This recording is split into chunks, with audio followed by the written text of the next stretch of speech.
What's going on, everybody? It's your boy Zoe with No Days Off DFS here to bring you that NBA slate breakdown. Yes, it's only 2 games, but hey, the NBA season is here.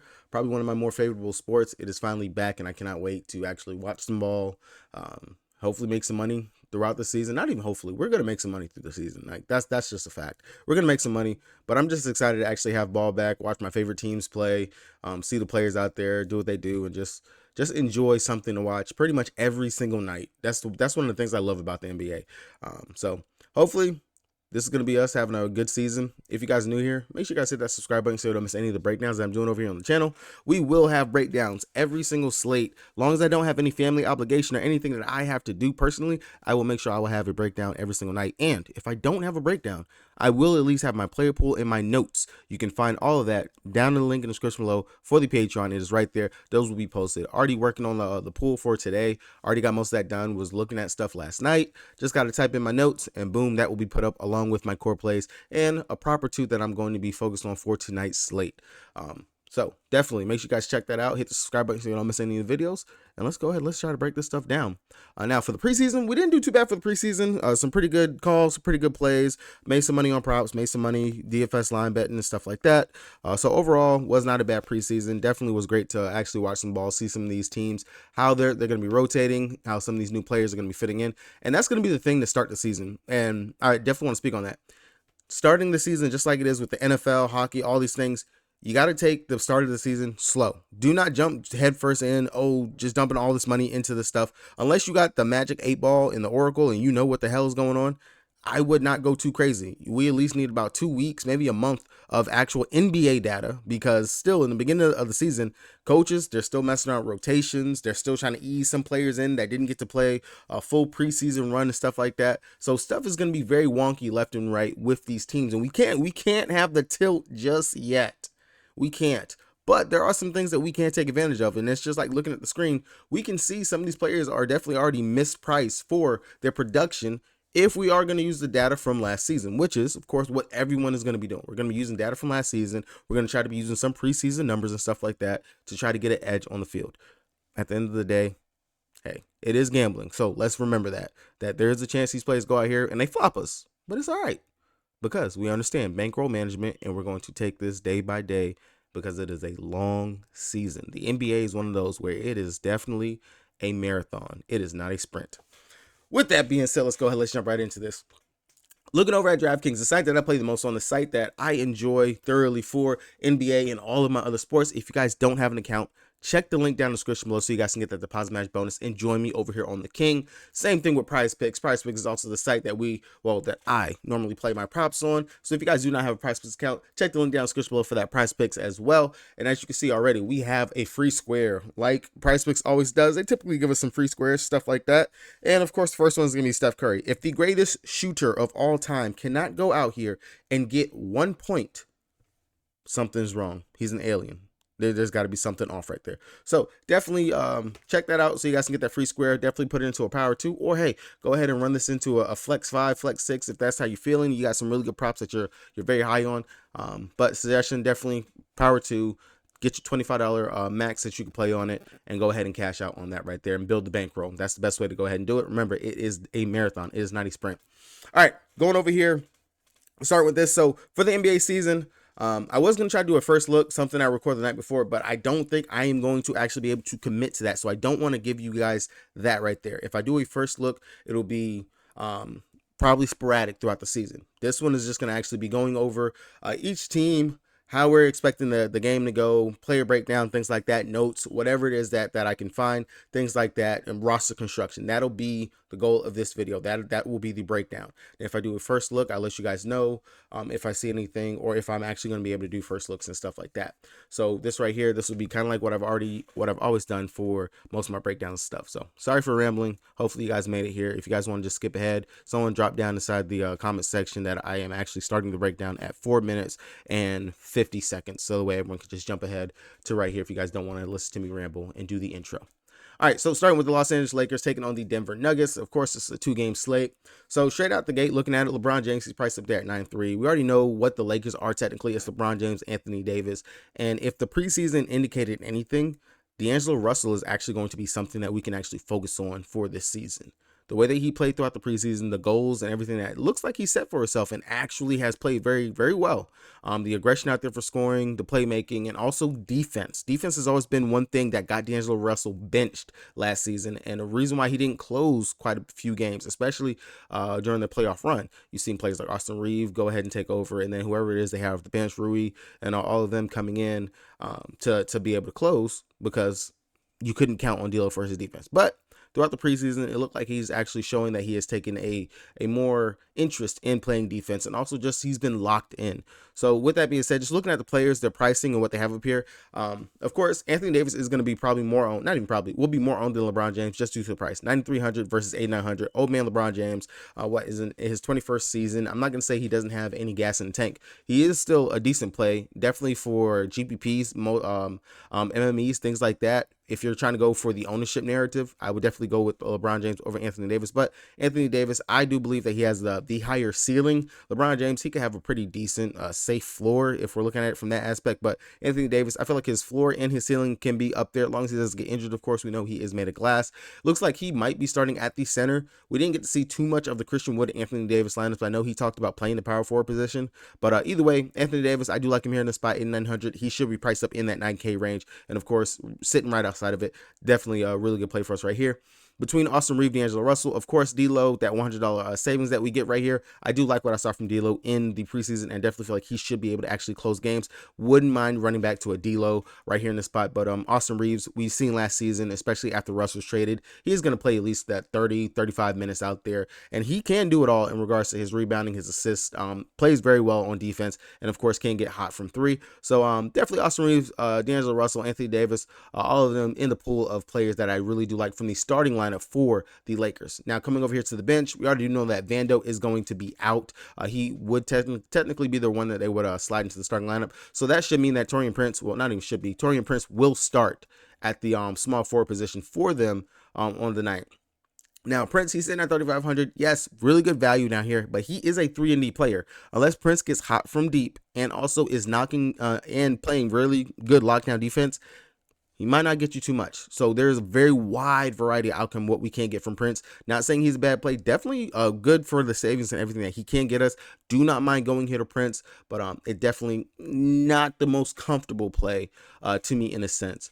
Of course, with D'Angelo Russell playing, Hutch Siphon, him being out, Christie and Gabe Vincent, these will be your backup guards that we're going to be looking to right here. It should be coming in for both Austin Reeves and D'Angelo Russell. Gabe Vincent, we know they went out there, they paid XYZ amount of money to go ahead and get him to bring him in as one of their backup guards. He can definitely get hot from three as well and play some pretty decent defense. Don't mind the value, the savings that you can come down here to get to Gabe Vincent. And then Max Christie will probably be more of the GPP play, especially for your big field GPPs that you're playing.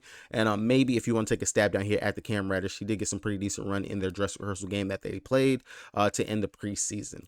Now, Christian Wood, not really too interested right there. Lackluster on defense. He can go out there. He could be a spark on the offensive side, but 6,200, not really going to pay that much for a player, especially if he's not going to start. Really don't like that for Christian Wood here in the spot. I don't think this is the spot for Christian Wood in this right here. Going over to the Denver side, we already know that this is the Joker and Jamal Murray game. Oh, not Jamal Murray game, but Joker and Jamal Murray team. These two right here leading the pack. Out of all the players that are priced up there in that 9K to 10K range, the Joker is probably, not even probably, is the best player up there. Of course, with his triple-double upside and everything that he does to command this team and the ball in his hands and the usage, of course, would love to go to Joker if I am going to actually pay up for somebody right here. Now, if you don't want to go with the Joker, you can always, of course, come down here and play Jamal Murray. Either one of these two guys are, honestly, in my eyes, safe, especially for cash games. Michael Porter Jr., he is slated to play in this game. I know he was out throughout the whole preseason due to his ankle. With that, I am probably going to wait a little bit before I actually even jump onto a Michael Porter Jr. train or anything like that in regards to playing him, simply because he's a shooter. We got to see him actually play in the game. Maybe his conditioning isn't there. The ankle, I doubt that he was able to do any cardio, things like that. So who knows, instead of a player actually going out there playing his 32 to 35 minutes that he would actually normally get, maybe this might be a 25, 28 minute type game. Not saying that at the price, he could definitely get there. GPPs would definitely have him in the player pool, something like that, but not someone that I feel like you have to go to right there. Aaron Gordon, KCP, if he gets hot, you definitely, you can go there. Aaron Gordon, he's kind of one of those more lean plays. If you land on it, don't mind it. If you don't got to force it. Definitely not that. Down here off of the bench for them, With Michael Porter Jr. probably going to be limited, I don't mind coming out here for a Braum, Reggie Jackson, Zeke Najee. All these players definitely will be in play for me, especially for the fact that they are going to be having to replace the production that they were getting from, who was it, Bruce Brown last year off the bench, and someone else that actually left the Nuggets. So Braun, I would expect for him to have to step in, and actually do some work here. They were very high on him last year. He played very well in the NBA Finals, everything for them throughout the playoffs. Definitely don't mind coming out here to Braum. And then if you want to drop down here to Reggie Jackson, I know it's not the most prettiest name in the world, but that second team usage that he is going to have in command is going to be there for him. At 4,100, definitely cannot do too bad coming out here to a Reggie Jackson. Do not mind that at all, paying down for him. Right there. Outside of that, really not too much here for the Nuggets. Really just gonna be a focus on the main guys and the Joker, Murray, and then if I have to come down here and get cheap, Braum, Reggie Jackson, two players that I actually don't mind coming down here too. Now, going over here to Phoenix, taking on the Golden State Warriors. Looking at this one right here, I'll tell you right now, to me, everyone on Phoenix is, actually everyone in this game is mispriced. For Phoenix, right now, of course, you got Booker and Beal, both of them dealing with different injuries. Beal, I want to say, was his back, having his back spasms, and Book, it was his toe. I would expect both of them to play. So far, everything I've read, they are going to play. Out of all the big three, of course, you can see it. Bradley Beal, priced at 6,900, expected to be running that point guard role with Devin Booker. Both of them are going to be running that role position. We know Beal can do that. We've seen it when he was down in Washington, that he did play quite a bit of point. Do not mind going to Bradley Beal sitting here at 6,900. I like the upside that he can get, because we already know he is a 3-level scorer himself. He can definitely stroke it from the outside. When you got players like Devin Booker and Kevin Durant out there that you have to pay attention to, it's not like he's going to be guarded to the T like what he was in Washington, where he was the guy. And this is the Golden State Warriors, not a team that I worry too much on the defensive side anyway, because you got really good defenders in Clay and Andrew Wiggins, and they're going to be preoccupied already as it is. So the pick and roll, the switch is everything that they can get out there. I'm not going to mind too much. Bradley Beal, do love it, especially at 6,900. That's just mispriced right there.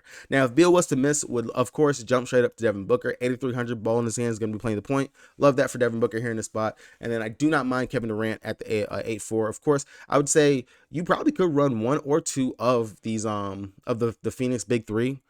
More than likely just one of these guys out here. Just the price is really just ridiculous. They are mispriced on the slate already. Just not even gonna be a dead horse. Now, coming out here, Nurk, I really do not mind Nurk sitting here at the 6,300 price tag. Also, I do have some interest in some of Nurk's props as well. I know they had his point sitting at 9.5. That's an easy smash over. The putbacks, the offensive putbacks that he can get out there, which he excels in. He's one of the better offensive rebounding players. When you got players out there that chuck threes like Booker, Beal, KD, you definitely know that Nurk, he's going to have some of those free looks out there to get those rebounds and get the putbacks right there, which is something that he did in the preseason. I like what I've seen from him out there in regards to that. I really do like the Nurk, the 9.5 points, and also, where is his points and rebounds? His thank you, Prize Picks, for fucking with me. His points and rebounds, that 18.5, I like that as well for him, considering that he will be going up against Kevon Looney. Unless Nurk gets into some foul trouble, really don't see him doing too bad here in the spot. At the 6,300 price tag, if you're not going to put AD into that center position or the Joker, really do like going out here to Nurk. And then if you want to, his backup big counterpart, very good fantasy point per minute producer, Drew Eubanks, 4,700. I would like it if he was priced down a little bit lower, because I only see him probably getting about 18 to 20 minutes, and that's if Nurk doesn't get himself into foul trouble. Really do like Eubanks here as well. Really great producer off the bench. Now, outside of the big three, coming out here, Eric Gordon would be someone I had some interest in, especially if we get that Beal's going to be maybe limited, or Booker. Either one of these guys, like Gordon, looked very well in the preseason. Went out there, pretty decent stroke, and then the same thing is going to be said for Grayson Allen. Either one of those two guys I really do like. Everyone else for them, not really looking too interested in any of those guys.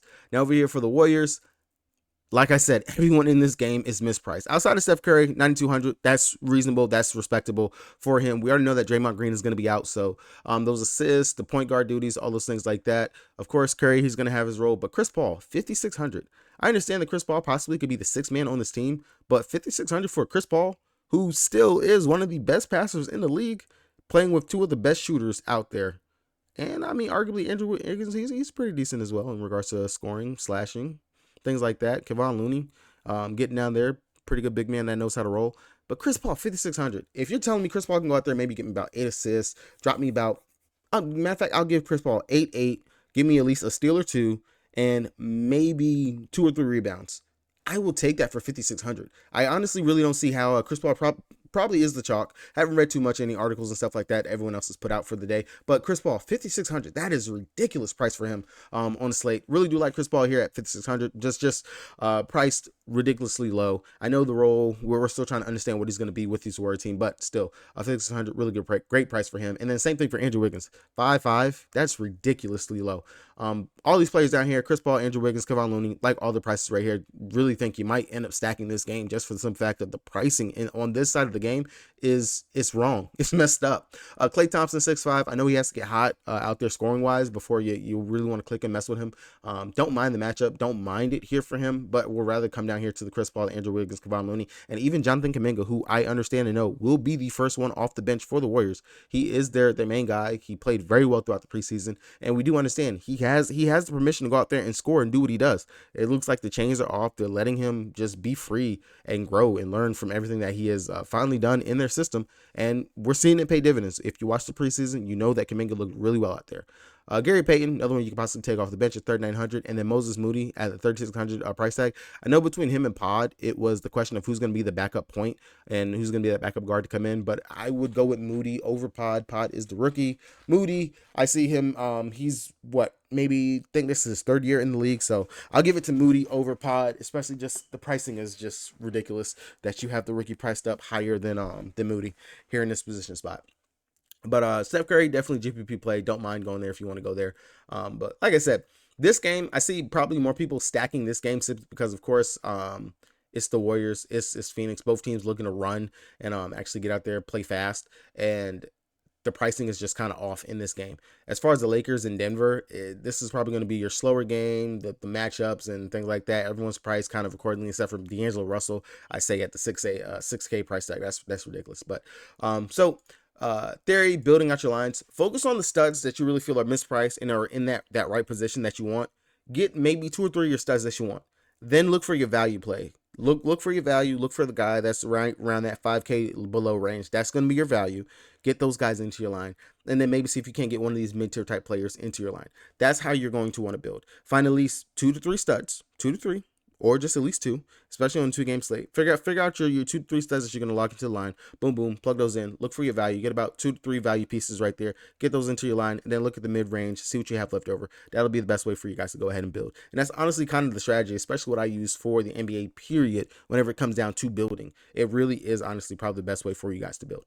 All right, guys. That's going to be it for me. Hopefully you guys got the price pick play. Yep, Nurk, he's going to be my play of the day in regards to NBA. I do like his 9.5 points over, and also his points and rebounds, 18.5 points and rebounds. Love both of those plays for my boy Nurk out here on today's slate. That is going to be it for your boys, though. I will get my notes and all those things put up for you guys on the Patreon later on today. If you guys are looking for that, check the link down in the description below. Don't forget, you don't get just my stuff, but you also get everyone else over here at the Notice Off crew and everything that we'll be putting out. With that being said, it's your boy Zoe, and I am out.